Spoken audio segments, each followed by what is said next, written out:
Nima uchun aynan W221 S600? Bu videoni ko'rishingiz mumkin. Videoda mashinani to'rt tomoniga ham benzin qo'yilib, o't oldiriladi. Lekin avtomashina bu holatdan juda sifatli va tez chiqib ketadi. Chunki bu mashina tagida o'zining ognitoushitellari bor. Chunki Mercedes kompaniyasi 1920-yildan boshlab BMW bilan raqobatga kiradi.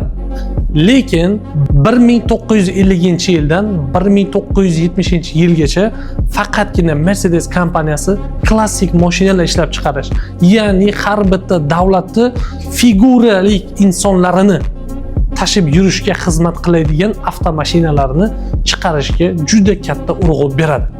Va bu BMW bilan Mercedes o'rtasida juda katta raqobatga olib keladi. Inson ishga boradiganda Mercedesda borsa, o'zini madaniy hordig'i uchun albatta u insonda BMWsi bo'ladi. Lekin 1980-yildan 2000-yillargacha ikkita kompaniya butun dunyo bozorini egallab oladi. Shuni ta'kidlashimiz kerakki, Mercedes kompaniyasi davlatning nufuzli insonlarga xizmat qilishni tanlaydi va o'sha yillardan boshlab davlat xodimlari, yaxshi katta o'rvindagi insonlar Mercedesda yurishni boshlashadi. Siz qaysi brendi eng kuchli mashinasini bilasiz? Albatta kommentariyada yozib keting.